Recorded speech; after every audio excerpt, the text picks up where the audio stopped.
Welcome to George on Cars. Today, I've got an amazing video. I'm going to be reviewing my 1999 Chevrolet Corvette, which is a car that I bought in Chicago back in 2005 and imported back into Canada. Now, depending on what the Canadian-US dollar exchange rates are, that can be a great way to buy a car. But before I get to the review, I want to tell you a little bit about this month's Charity of the Month. This month's Charity of the Month is the United Way. Now, the United Way is an amazing charitable organization that has over 75 offices across Canada, serving over 5,000 different communities. They help a lot of Canadians all across the country, and they're an amazing organization. So I hope you get a chance to check out their website, which I'm going to link in the show notes below. They've got a lot of great content on their website, and you can even make a small donation if you like. So I hope you check out their website, and I hope you enjoy the video. The Chevrolet Corvette is a two-door, two-passenger sports coupe that GM has produced since 1953. Now, the starting price for a Corvette back in 1999 was $38,500 US for the base hardtop, but could go well over $55,000 US for a loaded convertible version. The Corvette started out back in the 1950s as a 150 horsepower, six-cylinder, two-door front-engine cruiser. And 7 generations later, it's morphed into an almost 500 horsepower V8 mid-engine supercar that is referred to as the C8 for 8th generation by the Corvette faithful. The Corvette has always been General Motors' flagship, and many people in the car industry refer to it as America's sports car. In 1999, the Corvette came in 3 versions: hardtop, coupe, and convertible. And each of the above was available with a multitude of options, including sport seats, upgraded Bose radio, select ride suspension, magnesium wheels, and of course, the venerable Z5 Performance Package. Now, the vehicle that I have behind me here is a 1999 Corvette Coupe. It came with a manual 6-speed transmission, which you actually had to pay $815 for over the automatic transmission, power sport seats, dual zone climate control, active handling suspension, and it came also with a heads-up display. Now, the sticker price on this vehicle when it was new in 1999 was just over $43,000 US.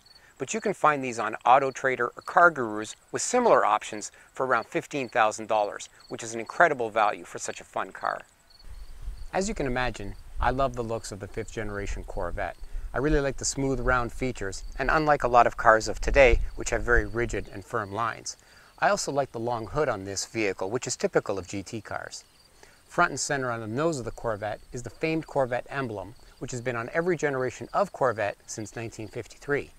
Now, Chevrolet changes the emblem typically with each new generation of Corvette, and on occasion with a commemorative or anniversary edition of the car. It's a pretty cool logo with a checkered flag on the left and a red flag with a Chevy bow tie on the right. Now, also on the right, inside the red flag, is a cool symbol which many of you may have seen on a coat of arms or national flags, and it's called the fleur-de-lis. Now, the emblem has its own interesting history. The Corvette's original emblem back in 1953 had 2 crossed flags. On the right was a checkered race flag, but on the left, Chevrolet had put an American flag. Now, GM's design team didn't know that you can't use a US national flag for promotional purposes, so they had to change it. So what GM decided to do was change the American flag on the original logo to one with a red flag that displays the Chevy bow tie and the fleur-de-lis. So what the heck is a fleur-de-lis, and why is it on an iconic American sports car? Well, it's a significant ancient French symbol, and it translates to flower of the lily. And it was supposedly a tribute to Louis Chevrolet, since his family were of French origin. Now, the fleur-de-lis has been on 7 of 8 different generations of the Corvette emblem, and it's been on every one except for the 1982 C3 and all C4 Corvettes, which were built between 1984 and 1996. And I'll bet you that's one quirk and feature Doug DeMuro didn't tell you about. Now, back to the front end of the car. The very low front end is courtesy of the LS1's overhead valve engine design, and that slight bulge in the center of the hood and the high wheel arches are typical of Corvettes going back to the 60s. I also love these round fog lights, and nothing screams 80s, 90s sports car like pop-up headlights. The C5 also has a cool hood that's hinged at the front, and in 1999, there was only 1 engine choice and 2 transmission choices. There was a 4-speed automatic transmission or the optional 6-speed manual. Now, this engine is what GM referred to as the LS1, and it's a 5.7-liter naturally aspirated overhead valve V8 that made 345 horsepower and 350 pound-feet of torque. Now this vehicle has an aftermarket Blackwing intake that supposedly gives you a few extra horsepower and better gas mileage. I've also put in a gel battery in this vehicle, which is an Optima red top, because the battery on this car sits over the engine computer, and the last thing you want is acid leaking out of your battery and onto your engine computer. Now even though the engine made only 350 horsepower, this vehicle weighs about 3,200 pounds, which is pretty light.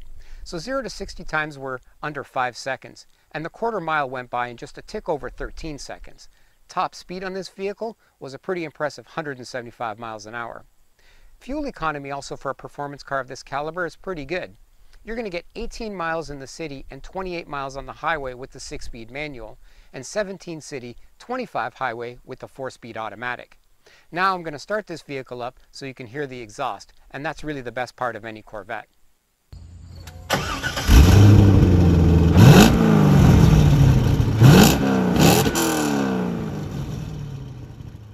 Moving around to the side of the Corvette, I find the side profile in this vehicle looks great. Again, you're going to see this low sleek hood and the round body lines, and I think that makes the C5 Corvette look fabulous. Now these are not the factory wheels on this car. The ones that came on the Corvettes between 1997 and 1999 were actually pretty ugly, and a lot of people in the Corvette community referred to them as wagon wheels. Now, you could have ordered the optional magnesium wheels back in 1999, but that would have set you back a whopping $3,000. Now, the wheels on this vehicle, they're very similar to what would have been offered between 2000 and 2004 when C5 Corvette production ended. Now, the wheels are cast aluminum, 17 inches in the front and 18 inches in the back. And the brakes on this vehicle are 4-wheel discs with 12.6-inch rotors up front and 11.8-inch rotors in the back. And of course, they're anti-lock. Now on the side of the Corvette, there's some cool features that are probably worth mentioning. On a lot of modern cars, you can lock and unlock the door of your car by touching the door handle. But this car has a feature on the key fob that will lock and unlock your vehicle depending on your proximity to the car. Now how it works is, on the key fob there's a switch that you can turn on or off. When that switch is in the on position, all you have to do is walk towards your car and the Corvette will unlock itself. You then walk away from the car and the Corvette will lock itself and the alarm will arm. And that's some pretty cool technology for 1999. Second cool feature also involves locking and unlocking the car, and how it works is when you insert your key into the keyhole and you turn the key counterclockwise once, the driver's door will unlock. If you do that twice, the passenger door will unlock, and if you do it 3 times, the trunk pops open. Now the last cool feature on the C5 and almost every other Corvette from 1997 to current was the Targa roof that comes off. To take the roof off, you just undo 2 latches at the front of the windshield and 1 near the back of the roof panel, and then you just lift it off. Once off, you can store it in the trunk where you can secure it with 2 latches. Back in 1997 when the C5 debuted, the back end of the car was pretty controversial. Many of the purists didn't like it, saying it was too big and bulbulous and that it stood out. But as you can imagine, I love the back end of this car. I think the quad oval taillights look great, and I love the way the Corvette name is embossed in the center of the fascia. These quad exhaust pipes with chrome tips coming out of the center of the rear fascia also look fabulous. And the lower vents on the far right corners of the back also look really cool. Now speaking of the back end of the vehicle, once you open the trunk, you'll find the lift over height is pretty high and it's tricky to load heavy items. The trunk, however, is very roomy, and there's plenty of space for a weekend trip for 2 or a longer road trip even. There's 24.8 cubic feet of space behind the front seats, and there's more trunk room than even an S-Class Mercedes. Now if you need even more storage space, there's 3 panels in the floor of the trunk that you can lift off and access even more space. Now next to the cup holder, which I'll show you in a minute, the cargo cover is probably the most embarrassing part of the entire car. It's flimsy, flops around, and it looks cheap. But the good news is, it's easy enough to take off if you like. Now another important thing to remember in this vehicle is there is no spare tire. So if you're out and about in this car, you want to make sure that you keep a tire repair kit in the vehicle or you buy run flat tires. Now moving around to the interior of the Corvette, as any 911 owner is quick to point out, the interior is typical 90s GM. Now no one made great interiors in the 90s by today's standards, but the Vette was mediocre even back then. The fit and finish is poor, the gaps between the panels are wide, and the quality of the materials is cheap, shiny plastic. Also, getting in and out of the C5 can be a challenge for anyone. But that being said, none of that matters, because once inside, the interior is very functional, well laid out, and comfortable. The front seats are the optional sport buckets, and are very comfortable and have plenty of adjustability for most drivers. There's plenty of head and shoulder room, and your legs stretch out straight ahead of you like you're sitting on the ground, which you kinda are. The clutch, brake, and gas pedal are also very well laid out for heel and toe shifting. Now the steering wheel feels a bit thin, large, and hard by modern standards, but it doesn't block your view of the instruments when driving. And speaking of the instruments, the analog gauges in the instrument cluster are large, easy to read, and well laid out. The heads-up display was also something that GM pioneered, and it works great in the Corvette, and it's programmable using the pod on the side of the instrument cluster. On the right side of the cluster, there's also a very easy to use and well laid out series of buttons where you can program the display in the center cluster and set up various driver preferences. Now back in 1999, infotainment wasn't a word and navigation systems didn't exist in cars. But the radio in this vehicle is the upgraded Bose system that was offered in the Corvette in the late 90s, and it came with a CD player and optional 12-pack CD changer in the trunk.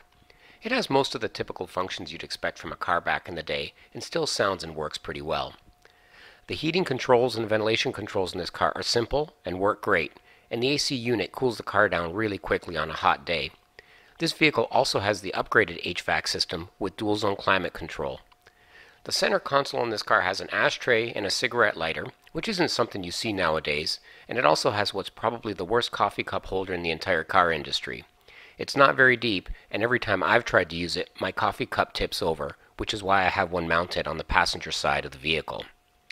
To the left of the anemic coffee cup holder is a 6-speed manual transmission, which I mentioned earlier cost $815 back in 1999, and it's definitely the gearbox of choice. Also on the console is the old school parking brake and a traction control / stability control button that you can turn on or off. That button also has a second cool feature though, that if you press and hold it down, it puts the Corvette into competition mode, which is really like a sport or track mode for the 90s. The armrest is very wide and comfortable, but the storage underneath is very slim and small. Also, inside the center console, there's a 12-volt power outlet and a button that unlocks the fuel door. The glove box on the passenger side of the Corvette, it's okay size-wise, and there's not a ton of storage, but most sports cars don't have huge glove boxes. Also on the passenger side of the vehicle, GM decided to put this bizarrely cool handle on the dashboard, which I guess gives the passenger something to hold on to if the driving gets fast. Okay, so what's it like driving a 21-year-old Corvette? It's pretty awesome, actually. Assuming you have the right expectations. I mean, you have to be able to look past this interior, which is pretty low rent. I mean, the panel gaps are wide, the materials used are cheap. There's a ton of squeaks and rattles, but if you can look past that, and you really should, there's a lot to like in here. I mean, the gauges are laid out very well. They're crystal clear. They're analog. They're white on black background. They're very legible, easy to read, easy to use. The transmission lever is exactly where you'd expect it to be. The brake pedal, the clutch, gas pedal, they're in the perfect position for heel and toe shifting. I mean, like I said, there's definitely a lot to like. Interior is also very roomy in this car. There's a lot of leg room, hip room, head room, and probably because of this glass roof, it feels very open and airy, and it's not claustrophobic at all like you see in a lot of two-seat sports cars. Also, the exterior visibility is pretty good on this car. You can see out the front and the sides pretty well, even out the back through the rear view mirrors. Visibility is pretty good. The one place you're going to find the visibility a little bit less than desirable is going to be with these side view mirrors.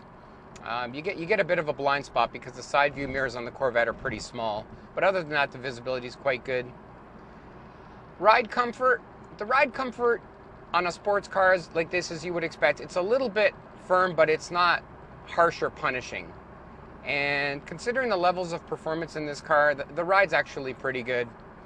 There are, however, a lot of squeaks and rattles, as I mentioned just a second ago, and there's a fair bit of road noise, tire noise, exhaust noise, engine noise. It's a very loud and visceral car. You're getting definitely a lot of feedback from the vehicle. Speaking of feedback, the steering gives you good feedback. It's direct. It's not overly heavy, and I enjoy the steering quite a bit in this car. Probably less desirable related to the steering is the steering wheel itself. I find the steering wheel is very thin, it's hard, it's overly large, And when you compare it to modern steering wheels in vehicles today that you're going to see, which are very luxurious, they're usually thick and padded and comfortable. This is anything but that. The good news though is that you can at least see the gauges very well because there's a large opening in the steering wheel to the gauges. Now acceleration on this car is good even by modern standards. It's a pretty quick car, but it's not comparable to performance cars of today. It's not comparable to a Mustang GT even, or let alone a GT350R or anything like that. But the acceleration is good, and the vehicle actually feels a little quicker than what it is because of that visceral feeling I was talking about earlier about the road noise, the wind noise. It definitely feels pretty good. The V8 engine is the LS1 overhead valve V8, 345 horsepower, 345 pound-feet of torque. And it's a great engine. There's a lot of grunt down low, as you would expect, as is the case with most Corvette motors. Most GM LS1 overhead valve engines have a lot of torque, and this one is no exception. Again, it's not turbocharged or supercharged, so the power delivery is very linear. The only disappointment probably with regards to the engine, I would say, is the fact that the red line is about 6,000 RPM, which is a little bit low. I mentioned the Mustang GT350R a few seconds ago, and when you look at a motor like that redlines to over 8,000, this one's a little on the low side. But I guess the positive aspect of that is it gives you a chance to kind of work through the transmission, run through the gears a little bit more. Now the transmission in this vehicle is the 6-speed manual, and for the most part it works pretty well. I do find getting into first gear and reverse, the transmission is a little bit notchy, can be a little bit tricky. And I'm not sure if that's a function of this particular car, if they're all like that, but once you get rolling through the gears though, the transmission's pretty smooth. Getting through second, third, fourth gear is no problem at all. And I do find the clutch on this car is not overly heavy. It's a pretty easy clutch to use. The effort is pretty minimal or moderate, and I find the take-up is actually pretty linear, which is good. The one thing you're going to find a problem with the 6-speed manual transmission on this car, or at least what most Corvette owners find to be a problem with the 6-speed manual transmission on this car, is this feature called the CAGS, or Computer Aided Gear Selection. And what it does is when you're accelerating from a standstill moderately or slowly, the transmission locks out second and third gear, and it forces you to shift from first to fourth. And it does that because GM wanted the Corvette to avoid the gas guzzler tax, and it does, but a lot of Corvette owners find that feature annoying. So the good news is it's very easy to bypass that feature by doing one of two things. You can step on the gas as you're accelerating, and then you'll be able to shift through second and third gear. Or you can just go to the Corvette forum, find a vendor, and you can buy a bypass switch for about $25. And for $25, you'll be able to install that bypass switch probably in about a half hour, and that's going to solve your woes with the CAGS feature. Now the handling on the C5 Corvette is actually very, very good. You know, back in 1999, these cars were great handling vehicles, and even by today's standards, they handle very well. And that's in a large part due to the 50-50 weight distribution. And what helps with the 50-50 weight distribution is the way Corvettes transversely mount the transmission. I mean, these cars handle great on smooth roads, but even bumpy roads, they handle really well. And a lot of C5 owners, especially the C5 Z06 owners, they track and autocross these cars, and they do very, very well. So my overall impressions of the 1999 C5 Corvette are, this car is an amazing value, and you're not going to find anything with this level of performance for this kind of money. It's very inexpensive to run and repair, and it's easy and cheap to modify and get an outrageous amount of performance from. Finally, it's easy to find one of these with low miles and in great condition, because for a lot of people, these are second and third cars. However, it's not all rainbows and unicorns. Parts can be hard to find for this car because it is over 20 years old, and it doesn't have a lot of the modern tech and amenities you're used to, like navigation, Bluetooth, and backup cameras. And even though most of these are cream puffs and don't have a lot of miles, some of them have been driven really hard and tracked, and you'll want to stay away from those. So if you're looking for something comparable to a Corvette, you may want to check out a Porsche 911, a Dodge Viper, a BMW M3, or if you want to stay in the Corvette family, the C6 Corvette offers tremendous value right now, and you should also look at a C5 Z06 preferably the 2002 to the 2004 model, because those are the ones with 405 horsepower.